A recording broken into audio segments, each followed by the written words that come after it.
Champ, what's going on, Champ? How are you? I'm chilling, brother. What's up with him? Oh man, can't complain. Happy to have you.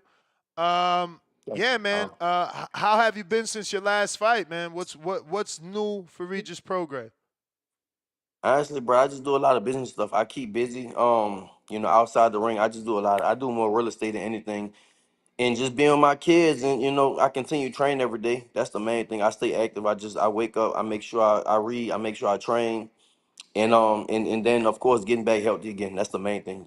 I do want to fight again, but I got to get healthy. But I'm pretty much damn near 100%, so I'm good. So I'm ready to go. When you say get back healthy, what exactly was wrong with you? Just so we know what sort of illnesses or troubles you were facing.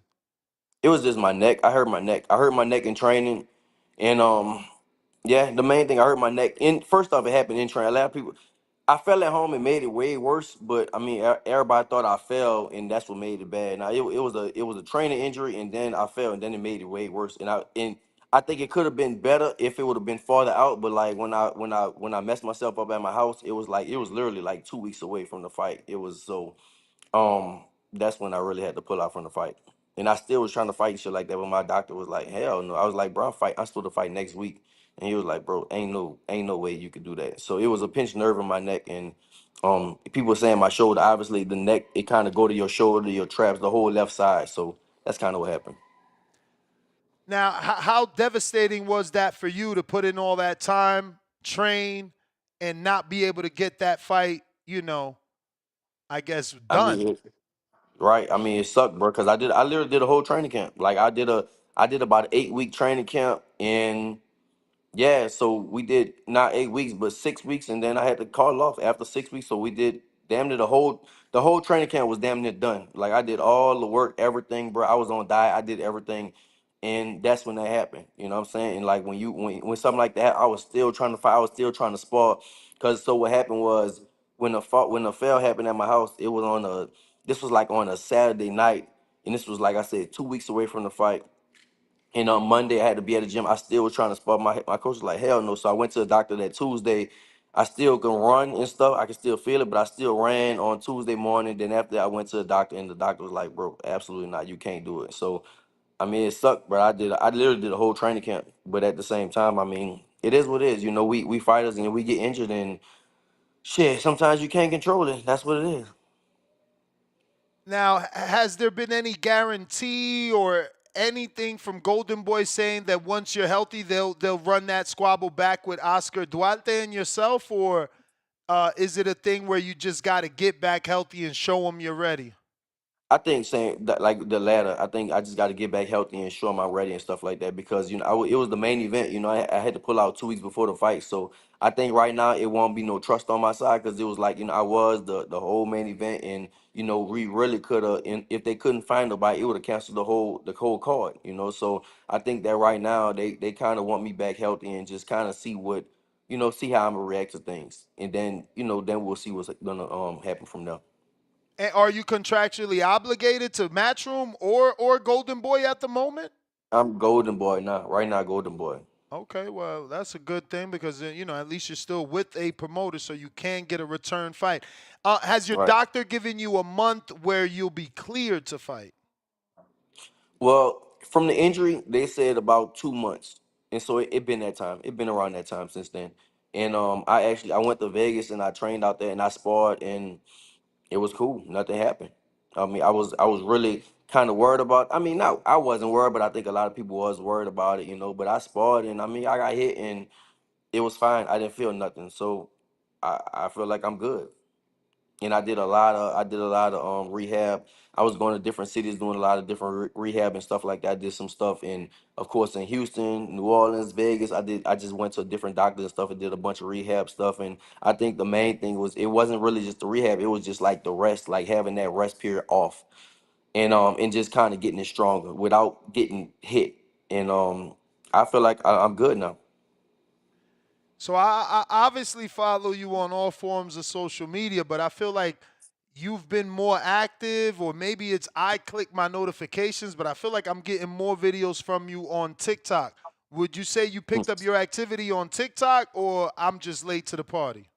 I think I picked it up on TikTok because I really what I did on that I erased TikTok and then my wife started getting on there and so I just kind of just picked it up on TikTok more. It's all the same stuff. I mean, I got so many different forms of social media, so really whatever I post is gonna be on everything. But I think you probably get the notifications on TikTok. Yeah, no, the algorithm certainly pushing me a TikTok. It's been entertaining, so I got a few questions from it. I'll Hmm. keep it boxing before we get to the vacation. Obviously, you showed your 2 or 3 day weight cut where you lost about 11 pounds. Right. What specifically was that for? Since you're not training for a fight, why did you want to lose that much weight in one shot? And has that weight come back on, or have you been able to keep it off? Yeah, well, I really saw. I mean, I saw some comments people were saying I was that big. Honestly, bro, I walk around about 158, 159. So what I usually just do it. I didn't do it for no reason. I only just do it just to do it. Just to it's a health reason. Just to like kind of reset my body. I don't do it for weight, for no weight, to lose weight and stuff like that. I usually walk around no more than 160. I was that big because literally right before I did that fast, I ate a whole box of pizza. So I did that. I literally did it on purpose, and then because I knew I was about to fast for 2 or 3 days, so I was like, all right, let me just eat as much as I could, and of course, and I drank water and stuff, so I blew up and stuff. But I don't never out of camp I always kind of do that. That's something I always do. I just fast. First off, it was like just to reset your body and then like kind of reset your mind, give you more clarity and stuff like that. And just it's more of a it's like a sacrifice type of thing. So now I don't do it for no reasons or nothing like that. Nah, because I don't walk around that big anyway. I just did it. I only just fast every night. I might just fast just when I feel if I feel like I've been eating bullshit, then I'll just be like I'll fast or whatever because that just I just do it. And it doesn't just come back on, like, because you fasted, you didn't eat for however many days, you lost that weight, but when you finally eat, does it just jump back on or no? No, I don't get. That's what I'm saying. I don't get that big. I only did that. I ate a like I said. I ate a whole box of pizza just because I knew I was about to fast. So I kind of stuffed my body a lot because I knew I wasn't about to eat for 2 days. So I just stuffed my body and just got real big. But now I don't walk around. I never walk around that big. I'm never really over 160. 161 is probably the most I get. I want to take you back to a time when you were undefeated. Was there ever a time? I know you and Bud seen each other already face to face, but was Hmm. there ever a time that you thought he should have gave you that fight after he undisputed with Undango? Oh yeah, for sure. But he was going up. You know, at the time I was because I remember when I was coming up after I beat Undango, because I stopped him around, but that's kind of when I started getting on the map. I stopped him around before, he did. He stopped him in third and I stopped him in the second. And that was the next fight that was the next fight right after that. And I called him out and I called Adrian Brown out. That's when there was I wasn't on the map yet. That's when there was the top dogs around 140, 147. But I thought that I should have fought Bud, but at the same time, he was going up. He was done. After you undisputed, it's nothing else kind of really next. So I kind of felt where he was coming from. It's like, man, it's nothing at 140 for what? Why I'm gonna fight you at 140? You still coming up, and I was like the new coming face at 140, and he was like the old face, and the next fight he went to 147. No, for sure. Now, were you any sort of mandatory or number one ranked at the time, or were I you was ranked. I just was number. one of the I was guys in number the one. division? I was ranked at number one for Jose Ramirez at the time. When all that when Bud left, bro, everything got shuffled up. Just like every time a fight happens, everything gets shuffled up. All the decks, all the cards get shuffled up. So I was the mandatory for Ramirez, and we literally never fought. And then I went, of course, at that time I went to the tournament, and he stayed out, and he fought. It was so at that time it was two people that went into the tournament and two people that didn't, two champions, and it was it was between me, Josh Taylor, and Relic, and then Ramirez and Hooker, and they fought outside the tournament, and me and Josh Taylor fought inside the tournament. So I think we was, everybody was waiting for Bud at the time, but Bud was he was the king of the division. So, he left. He can kind of control and do what he want. And you brought up Ramirez as a guy that you never could get a fight with. I remember the Twitter wars between you and his manager, Rick Merrigan. Hmm. Now, fast forward, you fought Haney. You Hmm. didn't get to fight Ramirez. Ramirez is fighting Haney. What's your prediction for that? I think it's a tough fight for both guys, man. Like as far as mentally, I think Haney should be able to take it because he has fast feet and he should be able to take it. But at the same time, man, Ramirez is. I mean, it really depends on how much he has left. I think the older Ramirez, I mean, the younger slash older Ramirez would have been a better challenge for him. But at the same time, Ramirez starting to get old now. You know, he has more wear and tear on his body right now. But at the same time, Haney took a beating from Ryan last fight, so it'll be interesting. It's really interesting to see what's gonna happen in that fight. Naturally, I will go for Haney. Just because he's younger, I think he's quicker. But you know, he had that stuff from Ryan, and it depends on how he can clear his head from that. Do you think a fighter takes that type of, those type of punches that Haney took?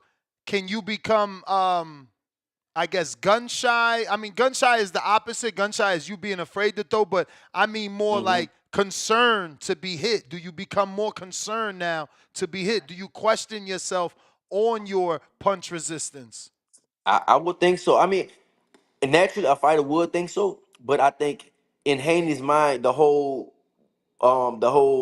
drug test thing probably will come up. He probably think that maybe Ryan was cheating and maybe that's why the hook kept landing. So man, it's real interesting to see kind of what's going to happen with that. I don't know. I really don't know. I don't know how Haney's going to react to it. And I don't know how Ramirez is going to react. I mean, Ramirez doesn't have a good hook like Ryan did, but Ramirez does have a pretty good left hook. So it just I don't know, man. It all depends. But then sometimes fighters get after losses, fighters get better. So and both of them are coming off losses. So it all depends, man. Like I said, I think that's gonna be it's really gonna be an interesting fight and see what happens. Now, I kind of seen something where he said, he had to make some corrections and he wasn't doing things the right way. Does that come as a shock to you? Because obviously you were the fight before, and then the world gave him praise of how good he looked. Did he Right. strike you as a fighter that was cutting corners when he fought you, and it just caught up to him in the Ryan fight, how he's making it seem? I don't think he was cutting corners, man. I just think, I mean, as far as my fight, I think that was the worst I ever looked, and I think that was the best he ever looked. I mean, he was sharp. I mean, I feel like when we fought, you know, he was good, he was sharp. But I mean, I think Ryan just beat him, bro. At the end of the day, you can't. If a fight just beat you, you just gotta take it, and you just gotta roll with the punches. No matter, I don't know if he, you know, nobody knows if he cheated or not. You know, boxing. Everybody, we all know boxing is very dirty, and anything can happen with this boxing shit. So with that, man, I wouldn't. I don't think he was. I don't know if he was cutting corners or not. I don't seem like Devin doesn't seem like the type of fighter that would cut corners because you know he grew up in the sport. He grew up around Floyd. He grew up around Zab Judah, and I don't think he's that type of fight, especially on a fight like that so big. But you never know. But at the same time, you know Ryan was in the press conference before that and all that stuff. You know it did seem like Ryan was kind of off. So maybe Devin did take him a little lighter because of what Ryan was saying, all the stuff he was doing, drinking and all kinds of shit like that. So man, you just never know, bro, with this boxing shit. I got a couple of questions from the people, and then we'll get you out of it. James Valdez, San Antonio, Texas. If you could rewatch any, excuse me, I read that wrong. If you could rematch any loss, which would it be and why? It'll be Devin fight. It'll be a Devin fight for sure. Just because you know, excuse or not, you know, I just wasn't that night. I definitely wasn't there. So it'll definitely be the Devin fight. I got Rue in the 504 New Orleans. He says, what's your next move in the sport gonna be? Trying to get, like I said, for me getting back healthy again. I'm back good, my neck straight and stuff like that. Just to kind of go back and get my feet wet again. You know, I think y'all in Vegas, but yeah, I've been training in Vegas lately and go out there and just kind of just lock in, bro. Like I've been in Texas for a while, and I feel like man, it's time to leave my environment and time to just really lock back in. Octo says, yo, champ, what's your favorite music artist? And give us one good movie we should watch. That's a good question. My music artist is Lil Wayne for sure. Always, I grew up around Lil Wayne. I think Lil Wayne the goat. Always, no matter what. The movie to watch, bro, will come up off the top of my head is probably Harlem Nights. I can watch that movie shit every day of the week. Or one, of course. Then you got to go Friday. of course. Yeah, you can't go wrong with Friday. We got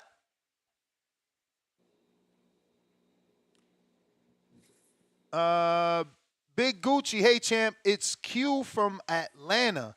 You and Devin had one of the most entertaining rollouts in years. When is your next big fight, and who are the possible opponents? For me, like I said, not sure, bro. I'm just, get back to it, get back in the ring, get my feet back wet again, and then after that, we'll see where things go. My thing is I want to be a 3-time champion, and so just kind of get back to that, get my feet back wet again, and then after that, shit, it's whoever. But I'm staying at 140. All right, next one is from Mars from the Lone Star State. Did you watch the Duarte versus Madueno fight? If so, what did you think about both men's performance considering Madueno was a short notice replacement? Would you revisit that fight? Thanks, champ. Of Gregaroo course, definitely. emoji. I ain't gonna lie, bro. I feel like that's an easy work fight for me. I'm not gonna lie. I feel like Dewalt is a real easy work fight for me. I definitely still want that fight if I can get it one day. So I didn't watch. I just watched the highlights. That's all. I saw he stopped him, and that's it. But I do feel like, man, Dewalt will be. I'm so mad that I missed out on that fight. I missed out on that money. But at the same time, your health is always more important. So I just had to. Yeah, we'll see. Dre Day, salute, champ. Keep it 100. What's really your problem with Devin Haney? None. No, I don't got no problem with Devin. Devin actually wrote me on Instagram the other day. He was like, "Blessings, champ," all that stuff. You know what I'm saying? I don't got no problem with Devin. I don't. I mean, as far as personal wise, bro, I don't got no problem, bro. Like people don't realize, bro, that dude, he like a. I think Devin actually a cool. He a good person, bro. He a good dude. You know what I'm saying? I think most of the boxing world don't really accept him just because of he didn't come from where most fighters come from. He came from a privilege. I call him the private school kid. I call him that type of stuff. But I think that a lot of people have a problem with him just because he doesn't come from the typical boxer's background. That's all. But I don't got no problem with him. We'll of course we'll get into little spats and stuff like that online. But as far as him, bro, I don't got no problem with him, bro. Like I before the fight, man, like we was filming a show called Boxer Wives, and my wife was on it, and the Haney's was that his little Bill was on it with his girl, and my I think my wife still talked to Bill's wife, little Bill's wife, and um Zab Judah was producing the show and all type of stuff, and that that's all they people and stuff. So as far as like personal wise, I don't got no problem with them. Of course, boxing wise, we always gonna have a problem with each other, but yeah, personal wise, I don't got no problem with that. Well, I guess this next one fits. This says, "Hey champ, Frizzy from the UK. Do you want the rematch with the weight cheat, Haney?" Yeah, for sure. Right, yeah, same thing. Yeah, I said I definitely rematch him. Yeah, I got Miles in DC. Hey champ, what exercises do you do? No, excuse me. What exercises do you have to build endurance and muscle? Do you lift weights? I start lifting. Right, I am lifting right now. Now in training camp, I won't be lifting, but right now I did start lifting. Yeah, I got heavyweight pro fighter, real Jermaine Hewlett. Excuse me. I think it's Howlett though. hmm What up, champ? At what point in your career did you seek out sponsorships, and how did you go about doing that? He's 6-0 you as a pro. I got you, bro. That's a good question, bro. I mean, listen, as you are independent contractor, so really you got to seek them out your own self. You definitely have to have a team around you, people that do stuff. But if you 6-0, most likely you don't have a strong team. So be your own promoter and seek out your own stuff. And one thing is that'll be real important for you, bro. Take advantage of social media. Learn how to use your camera, learn how to use your phone, and take advantage because like it is about self promotion. I would have been way bigger if I would have learned how to do that earlier. But when I was younger, coming up, I really didn't care about social media. All I care about is fighting. That's it. So, but if I would have cared about social media a lot more, then I could have been, I could have been way bigger. So, yeah, as far as sponsorships, if you don't have people to get it for you, do it yourself. Go to local businesses and just tell them I'm a fighter. Give me a sponsorship.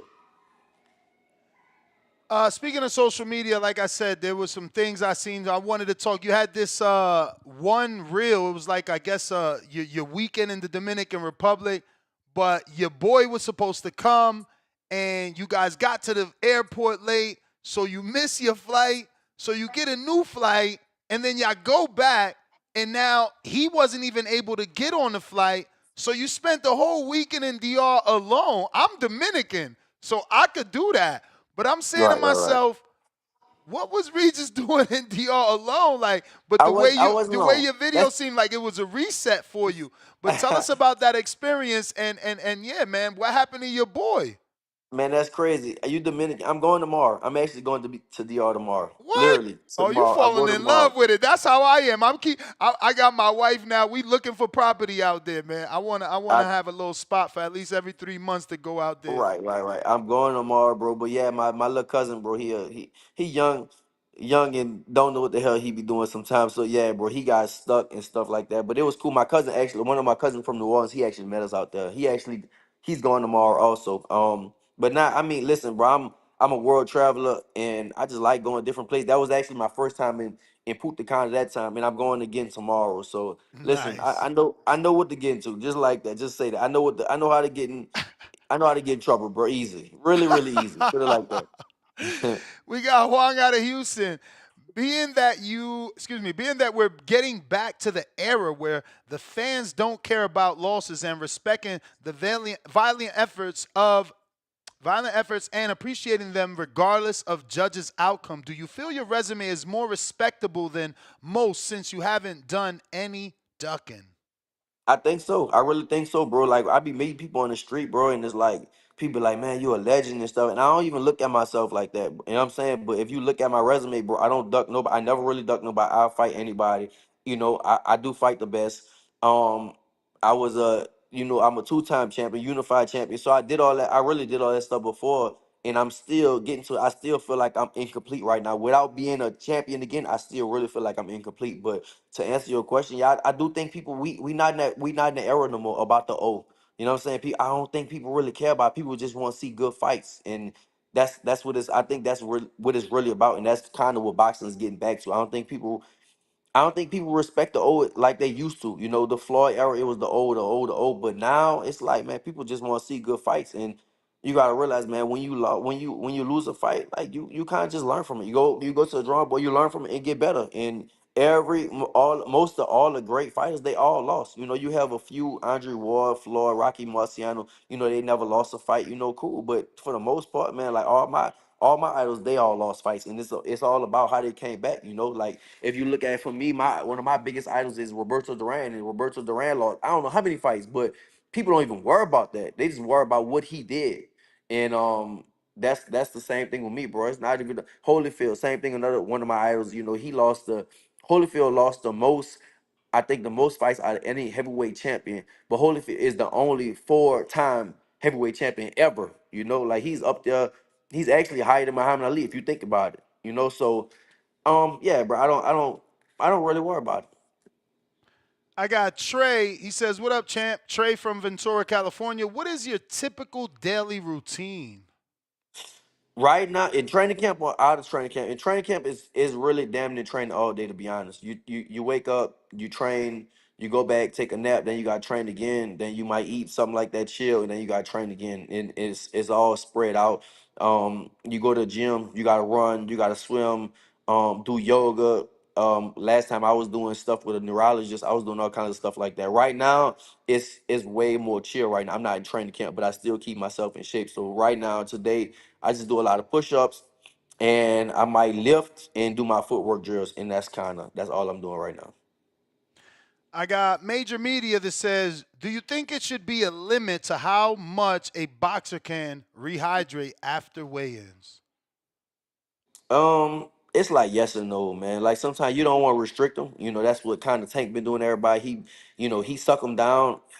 But the thing is, bro, everybody body is so different. Some people naturally blow up big, and some people don't. I mean, I think it should be, but you don't want that person to not be them at the same time. So it's just that's a really really hard question. It's like a yes or no question, to be honest, bro.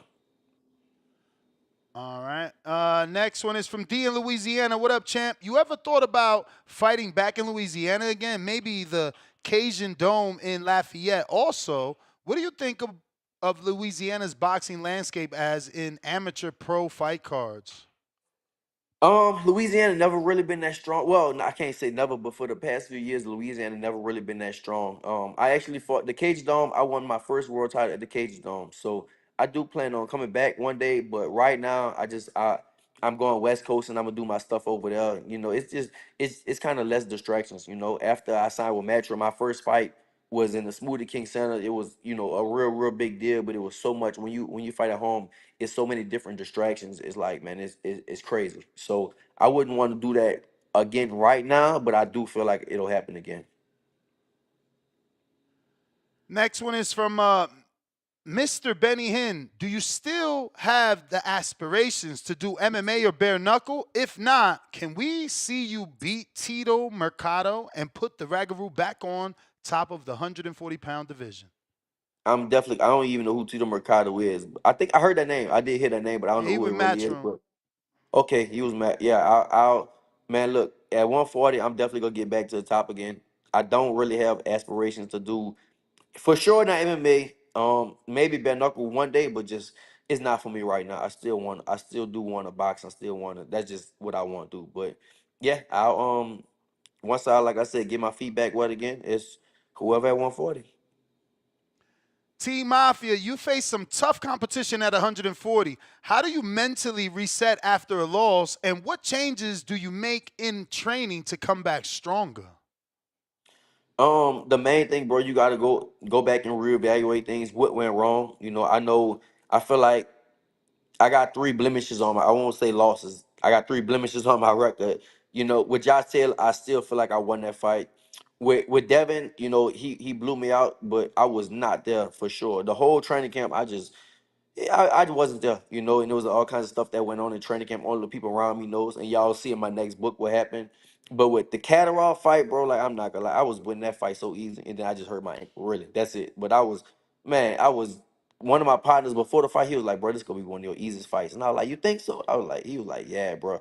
I got out there, and that fight was so easy, bro. I was just beating him with my jab, moving my feet, beating him with my jab, and then I hurt my ankle, and then it was just all down here. I really couldn't walk, and I was and that's another thing I kind of been rehabbing for a while too, just getting my ankle straight. So yeah, just you see what kind of went wrong and go from there. But I feel like, man, like the fight I really lost was the Devin fight for sure. All right, next one is Johnny from the Hangout Spot in Florida. What's good, champ? Always been a big fan of yours because you the real one. If there were one fight you go back and do over again, which would it be? You answered that, so we're just going to shout him out. Devin. We got Right. Starks from London. I remember early in your career, you were vicious. Excuse me, you were a vicious body puncher. If you go back to that style, these fighters will be in big trouble. Do you agree? I do agree. You know, that's the one thing I have to start doing. Just go back and watch my older fights. You know, a lot of people really not seeing what I did earlier. You know, when I was early in my career, I was stopping everybody. I was just destroying everybody, and I kind of got to go back to that mindset. So that's absolutely true. All right, and looks like we got Rod, sub champ. What say you about Jose Ramirez ducking you all these years at 140? Who you got, Jose or Devin, at 144-pound catchweight? Snack versus snack. You've answered that. I just wanted to shout him out. I got Dom in the OKC. What's good, champ? Thank you for coming on the Boxing Voice for an interview. My question is, using active current male boxers today, build your ultimate boxer using defense, speed, footwork, power. No, good question, man. I think, man, first off you got to go with the mindset of Terrence Crawford. Um, the current boxers today, you got to go with the power of Javante Davis. Um, I think the technique of maybe somebody like a Inoue. Um, footwork of what's that? What's his name? Usyk. I think the footwork of somebody like Usyk in his boxing IQ also. And who else? And I just like that. I don't know, man. I like that walk 'em down Mexican style like Canelo Alvarez. Yeah. Ali and Dago, Regis, who are your top three favorite fighters of all time? Mike Tyson, Duran, Marvin Hagler. Yeah. I got Darius. Regis, what's good, champ? Hope all is well. Darius Flowers from Minnesota. Question: remembering back to your Super Series championship bout with Taylor, if he would have tested positive, would that have impacted your thoughts on that fight? Like, would you want a rematch? Would you have felt like it would have impacted the fight at that level? Of course, yeah, of course. I would want a rematch, and I definitely feel like it would impact it. It sounds like you know something I don't know. I don't, it sounds like he knows something I don't know, man. But boxing's dirty. We don't know. But yeah, for sure. If I would have, if you, I still feel like I won that fight no matter what. I feel like, man, like at that time, bro, I was running through everybody. I was putting everybody down, and I'm not gonna lie, bro. Like Josh took that shit. I was hitting it with all. I busted his eye open, and I was and man, we beat the hell out of each other. And I feel like, damn, he stayed up from that shit. But he was man, he was tough as hell for sure. I got One Way Renzo from Roseville, Georgia. What weight class do you see yourself ending at? I personally want that Josh Taylor rematch. Salute, champ. I'm staying at 140 my whole career. Unless something big comes up at 147. But I feel like, man, I'm staying at 140. I'm not that big. I know besides the stuff people saw when I did that weight cut, but I walk around under 160 all the time. So I'm staying at one. I feel like I can stay at 140 my whole career. I can still make it. Like I can still make it easy. Not easy, but easy enough to stay at 140. So it doesn't affect my performance. It doesn't affect my body. So I'm staying at 140. Donald in Baton Rouge. If your boxing career is over, will you do MMA? I've been watching, and by the Baton Rouge make the best. Oh, I guess he meant to say, by the way, Baton Rouge makes the best gumbo. Ha! I don't know about that, brother. I think New Orleans got y'all.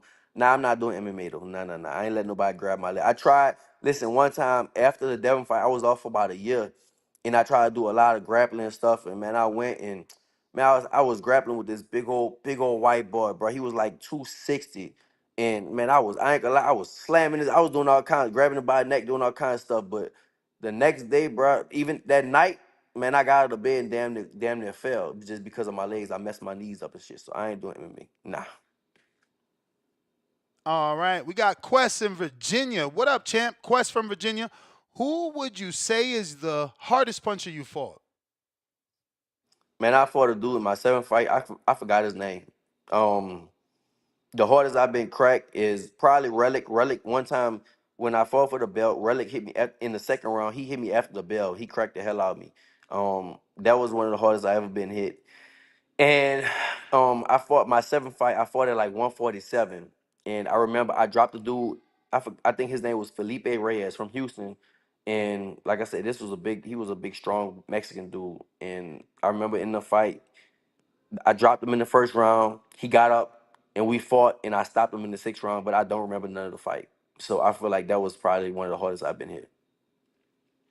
Toledo Treese, he says, what's your favorite brand of gloves? And if someone made a movie of your life, who would you want to play you? My favorite brand of gloves right now is either it got to be Rival. I've been going Rival. Rival is amazing. Rival and the Grant gloves, they're amazing. Um, and if somebody played me, it'll probably be my son. Later down, I do feel like I'm gonna have a movie, but I let my son do it. He look just like me. He'll be perfect. I got Mr. Leon. What businesses are you invested in or out of boxing? If not, what businesses are you interested in getting into? Right now, real estate, bro. That's the main thing I do right now. A bunch of real estate. I have stocks that I just kind of like real estate. I just kind of like being involved in it, in creating opportunities for different people. Um, it's like creating jobs and you giving people housing. So I do my real estate, but obviously I do have stocks and I don't have to do nothing. This should just make me money just sitting. So I do that. And one thing I do want a gym eventually. I want a gym in New Orleans. I just never got one just because I'm still in my career. I still want to fight, but I feel like once I'm at the end of it, I'll start looking to get my gym in New Orleans. Last one, champ. Appreciate your time. Manny from Cali, I would still like to see you fight Matias. Is that fight still possible later in the future? Any fight still possible. If Matias still at 140, I think any fight is still possible. And I still want that fight also one day. So yeah. I know hmm that was the last one, but since that Matias question came up, you want to give your breakdown of who you think will win Matias versus the Dominican champion WBC, Alberto Puello? I think Pueblo might beat him. I think Pueblo might beat him, bro. I never been a big fan of Matias. I'm not gonna lie, bro. He just comes for. He gets hit a lot. If he can't break you down, then it's. But I think Pueblo is big enough. He's not gonna let him break him down. And we saw him get beat. I mean, he got before he was. They call him the whatever they call him, the boogeyman. He already had lost a fight, and then he just lost to damn, what's his name? The dude he just the last loss he just had. I forgot his name. That was the champion. Liam Paro. Power. I was supposed to fight Power, and then he just lost the Power, and Power is smaller, and Power just beat him. You know what I'm saying? So I never really thought that he was. I promise, bro. I never thought that Matias was that good. You know, if you can move your feet and you can hit him at distance, I do think that. Yeah, I feel like Pueblo. I feel like Pueblo will beat him. Champ, I appreciate your time. If you can give out your social media in case anybody is crazy enough not to be following you, but we Every appreciate you. yes, sir. Everything Regis Pro at Twitter at X is R Prograis. At Instagram is Regis Prograis. At what's that? TikTok is Regis Ruru Prograis. And YouTube, I think official Regis Prograis, something like that. Everything Regis Prograis. You take my Regis Prograis, you'll see it. All right, Anything. champ. Appreciate you, man. Enjoy the rest of your day. No problem, bro. Have a good one. You too.